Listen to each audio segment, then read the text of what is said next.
누구나 쉽게 따라할 수 있는 연결식 성경 연구 17번째 시간입니다. 오늘은 재림의 징조란 제목으로 함께 말씀 연구해 보겠습니다.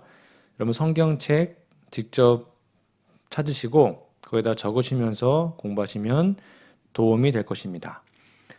오늘은 예수님께서 재림하시기 전에 예수님께서 재림하실 날이 가깝다는 것을 보여주는 이 세상에 나타나는 징조들에 대하여 성경이 가르쳐 준 것을 공부해 보겠습니다.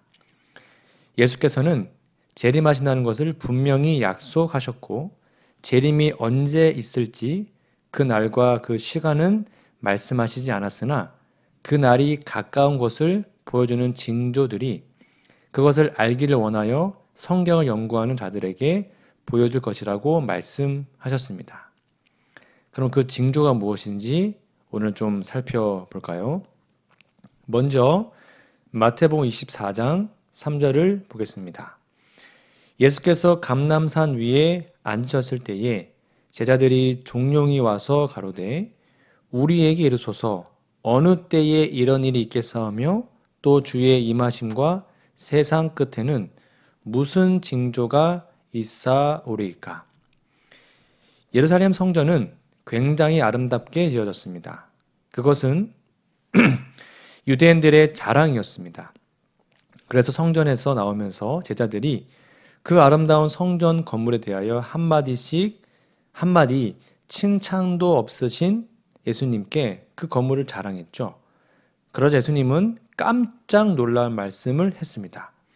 그 성전의 아름다운 돌들이 하나도 겹놓이지 않고 다 무너뜨려질 것이라고 하신 거예요. 그래서 제자들은 그러면 예수님 언제 그런 일이 있을 것이며 예수님의 재림과 세상 끝에는 어떤 징조가 있을지 물어본 겁니다. 그들이 생각할 때는 예루살렘이 망하면 그때가 바로 세상 끝이라고 생각했거든요. 그때에 예수님은 그 사실에 대하여 대답하십니다. 다음 말씀을 이어서 볼까요? 예수께서 마태복음 24장 4절에서 8절입니다. 예수께서 대답하여 가라사대 너희가 사람의 미혹을 받지 않도록 주의하라. 많은 사람이 내 이름으로 와서 이르되 나는 그리스도다 하여 많은 사람을 미혹해 하리라. 난리와 난리 소문을 듣겠으나 너희는 삼가 두려워 말라. 이런 일이 있어야 하되 끝은 아직 아니니라. 민족이 민족을 나라가 나라를 대적하여 일어나겠고 처처의 기근과 지진이 있으리니 이 모든 것이 재난의 시작이니라. 그 제자들의 질문에 예수께서는 분명하게 대답하십니다. 많은 사람들이 자기를 그리스도라고 주장하면서 예수 이름으로 예수 믿는 사람들을 미혹하는 일이 있을 것이고 전쟁이 있고 또 전쟁에 대한 소문이 끊임이 없으며 민족과 민족끼리 나라와 나라 사이에 전쟁이 있고 기근과 지진이 여러 곳에 있을 것이라고 하셨죠. 이런 사실은 우리가 지금 경험하고 있는 것 아닙니까?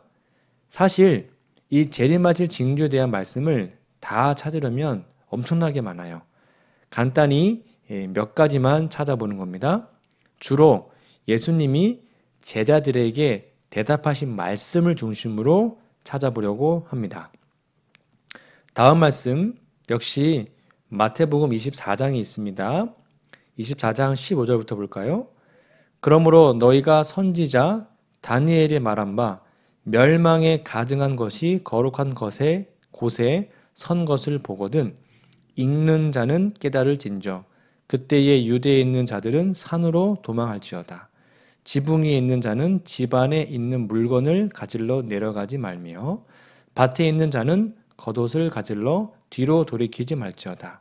그날에는 아이 벤 자들과 젖 먹이는 자들에게 화가 있으리로다. 너희의 도망하는 일이 겨울에나 안식일에 되지 않도록 기도하라. 예수님은 다니엘 선지자가 예언한 것을 재림하시기 전에 연구하라고 하십니다. 거기에는 멸망에 가증한 것이 거룩한 곳에 서는 것을 대하여 예언했거든요.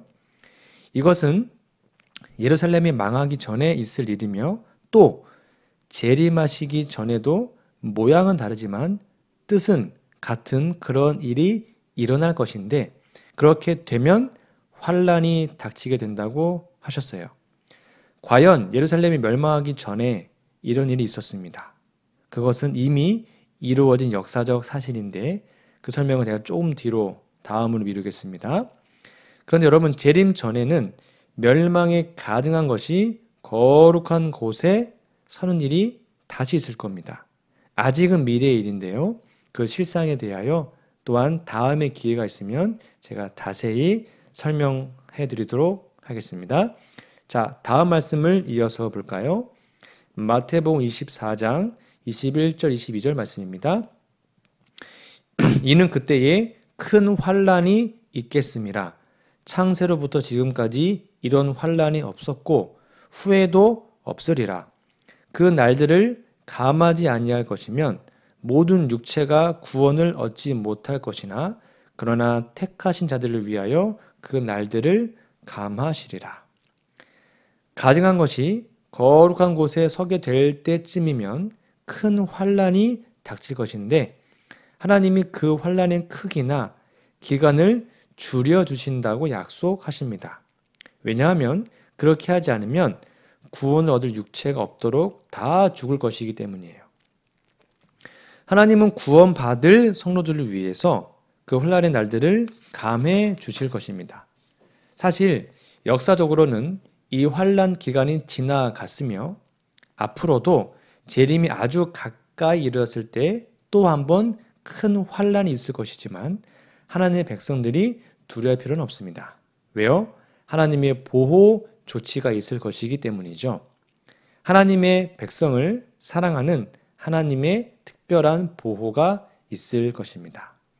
다음 말씀 볼까요? 마태복음 24장 29절 말씀입니다. 그 환란 후에 즉시 해가 어두워지며 달이 빛을 내지 아니하며 별들이 하늘에서 떨어지며 하늘의 권능들이 흔들리리라. 이제 다른 징조에 대해서 말씀하십니다. 전무후무한 큰 환란 기간이 지난 다음에 천연계의 징조가 나타날 겁니다. 그것은 해가 어두워지고 달이 빛을 내지 않고 별들이 떨어지는 겁니다. 이와 같은 예언은 계시록 6장 12절 13절에도 있어요. 그런데 이런 천연계의 징조는 이미 역사적으로 다 지나갔습니다. 해가 어두워지는 것은 1780년 미국 동부 뉴 잉글랜드 지역에 있었고요. 바로 5월 19일이었습니다. 그리고 그날 밤에 달이 빛을 내지 않았습니다. 이것은 아직도 천문학적으로 증명되지 않은 현상이었습니다. 그래서 미국의 유명한 백과사전 웹스터 사전에 이 날을 암흑일이라고 설명했습니다. 그리고 1833년 11월 13일에 별똥별이 소나기처럼 떨어진 일이 있었죠. 이런 징조들은 그것이 징조인 줄 깨닫는 사람들이 있는 곳에 주어집니다. 만일 그때 한국에 이런 일이 있었으면 그것이 예수께서 재림하시기 전에 있을 징조라고 아무도 모를 겁니다. 또는 무슨 이게 길조냐 흉조냐 하고 두려워했겠죠. 그러나 청교도들이 있는 미국 뉴 잉글랜드 지역에 이런 징조가 주어졌기 때문에 그들은 그것이 바로 재림 전에 있을 천연계에 나타날 징조인 줄 알았던 겁니다. 성경을 연구했던 사람들이었으니까요. 그들이 이것을 잘 기록하고 그 의미를 설명해 놓았기 때문에 그 사실을 지금 우리도 알 수 있게 된 거예요. 자, 이제 또 다른 징조를 볼까요? 그것은 바로 사회적 징조입니다. 야고보서 5장에 있는 말씀을 볼게요. 5장 1절에서 8절입니다. 들으라 부한자들아 너희에게 임할 고생을 인하여 울고 통곡하라. 너희 재물은 썩었고 너희 옷은 좀 먹었으며 너희 금과 은은 녹이 슬었으니 이 녹이 너희에게 증거가 되며 불같이 너희 살을 먹으리라. 너희가 말세에 재물을 쌓아도다. 보라 너희 밭에 추수한 품꾼에게 주지 아니한 삭시 소리 지르며 추수한 자의 우는 소리가 만군의 주의 귀에 들렸느니라. 너희가 땅에서 사치하고 연락하여 도살의 날에 너희 마음을 살찌게 하였도다. 너희가 옳은 자를 정죄하였도다. 또 죽였도다. 그는 너희에게 대항하지 아니하였느니라. 그러므로 형제들아 주의 강림하시기까지 길이 참으라.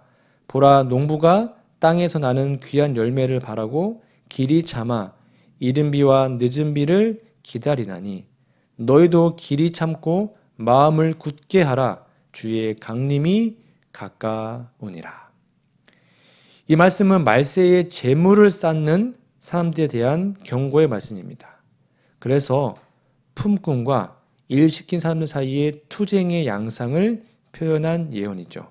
요즘 말로 하면 노사 간의 투쟁입니다. 돈을 더 달라, 돈을 조금 주겠다. 말세에 그런 일이 많이 일어날 것이라고 말합니다. 지금 우리는 그런 현상을 보지요. 노사 간의 투쟁이 얼마나 자주 일어납니까? 이것이 바로 재림전에 있을 징조라고 성경은 가르쳐주고 있습니다. 다음 말씀을 볼까요? 마태복음 24장 37절에서 39절 말씀입니다. 노아의 때와 같이 인자의 임함도 그러하리라.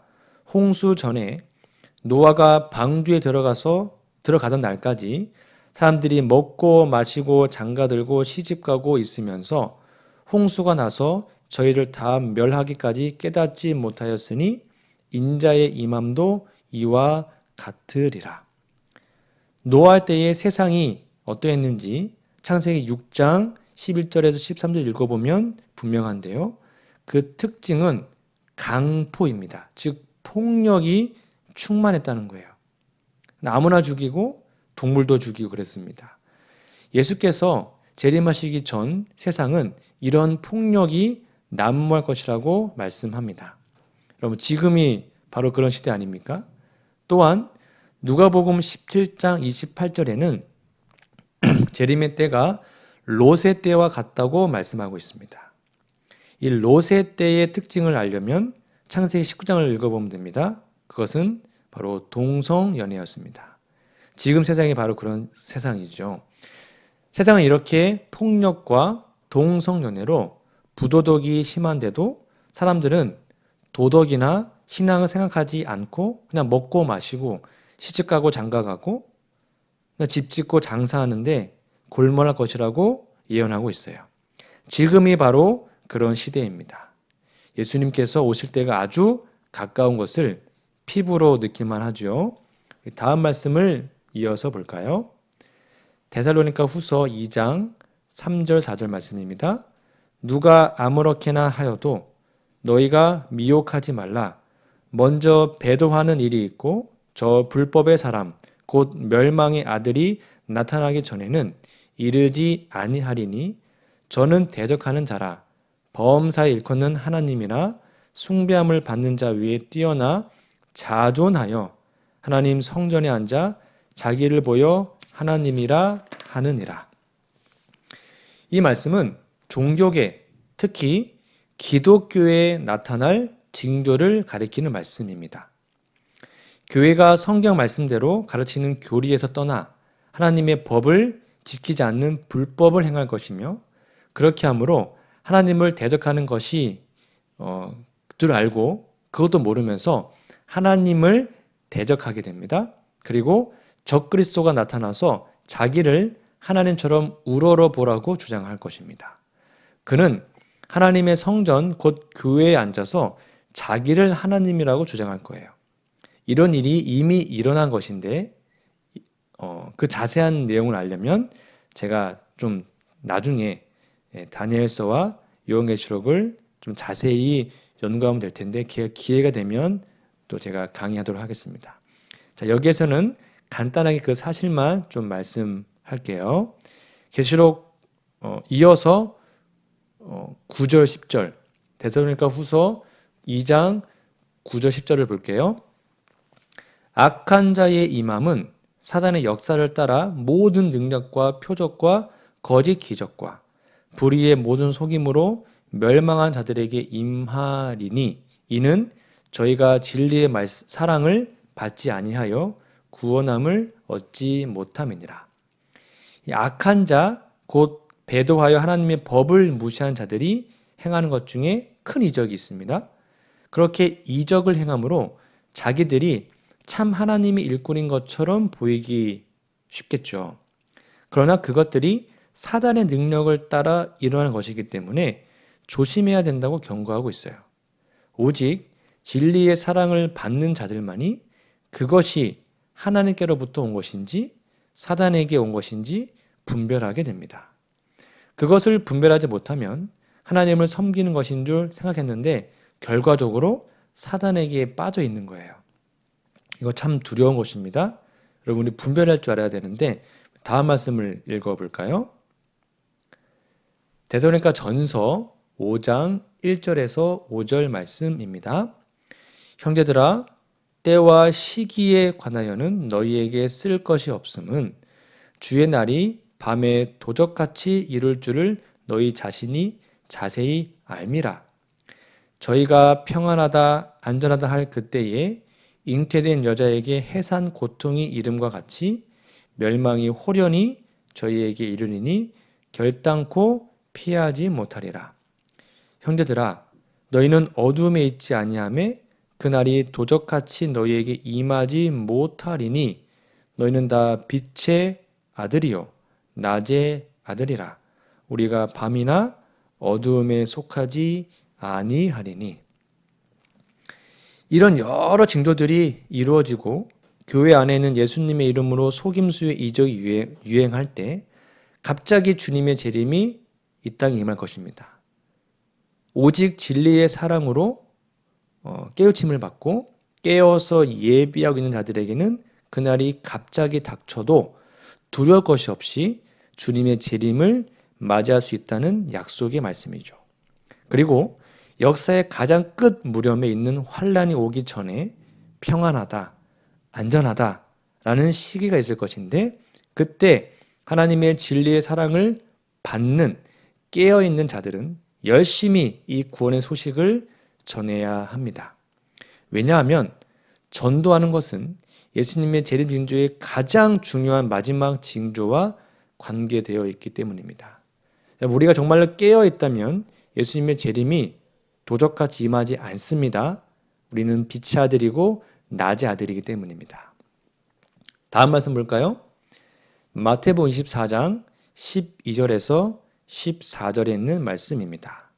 불법이 성함으로 많은 사람이 사랑이 식어지리라. 그러나 끝까지 견디는 자는 구원을 얻으리라. 이 천국 복음이 모든 민족에게 증거되기 위하여 온 세상에 전파되리니 그제야 끝이 오리라. 마지막 때에는 불법하는 자가 일어나고 불법에 성하여져서 많은 사람의 사랑이 식어지기 때문에 환란이 심할 것입니다. 그러나 그런 날이 되기 바로 전에 평안하다, 안전하다 하는 그 기간에 천국 복음을 온 세상에 전해야 합니다. 그래야 끝이 옵니다. 즉 예수님께서 재림한다는 말입니다. 지금 온 세상에 예수 믿는 구원의 소식이 전파되고 있습니다. 그러나 그 중에는 불법이 마치 진리인 것처럼 전해지기도 할 것입니다. 그러므로 정말 바른 복음, 올바른 소식, 바로 새천사의 기별이 온 세상에 전해져야 합니다. 그래야 예수께서 재림하실 때 몰라서 재림을 맞지 못하는 사람이 없을 겁니다. 그래서 예수님은 이 천국 복음이 모든 민족들에게 증거되기 위하여 온 세상에 전파되어야 한다고 하신 거예요. 그렇게 되면 주님이 오십니다. 그때 우리는 모두 기쁨으로 주님을 맞이한 사람이 되어야 할 것입니다. 마지막 성경절입니다. 마태복음 14장 32절에 35절 그리고 44절 말씀입니다. 무화과 나무의 비유를 배우라. 그 가지가 연하여지고 잎사귀를 내면 여름이 가까운 줄 아나니 이와 같이 너희도 이 모든 일을 보거든 인자가 가까이 곧 문 앞에 이른 줄 알라. 내가 진실로 너희에게 말하노니 이 세대가 지나가기 전에 이 일이 다 이루리라. 천지는 없어지겠으나 내 말은 없어지지 아니하리라. 44절입니다. 이러므로 너희도 예비하고 있으라. 생각지 않은 때에 인자가 오리라.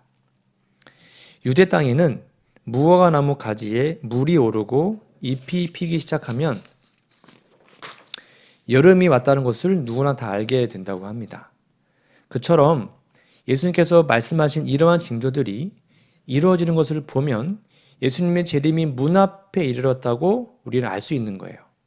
그리고 천지는 없어져도 예수님의 말씀은 반드시 이루어진다는 보증으로 이 징조에 대한 말씀을 마치십니다. 그리고 끝으로 부탁하시기를 제발 깨어 있으라, 예비하고 있으라라고 우리에게 당부합니다. 왜냐하면 우리가 생각지 않는 때에 주님께서 재림할 것이기 때문입니다. 여러분, 징조는 거의 다 이루어졌습니다. 아마 99%다 이루어진 것 같습니다. 우리도 깨어 예배하였다가 영광 중에 예수님의 재림을 맞이하는 우리 모두가 되었으면 좋겠습니다. 그리하여 재림의 날이 멸망의 날이 아니라 우리의 삶의 새로운 구원이 시작되는 놀라운 날이 되기를 간절히 바라며 오늘 공부를 마치겠습니다. 여러분, 다음 시간에는요, 이제 재림 후에 우리 악인들이 어떻게 되는지, 악인의 운명에 대해서 함께 공부해 보도록 하겠습니다. 다음 시간까지 영육간에 강건하시기를 기도드립니다. 감사합니다.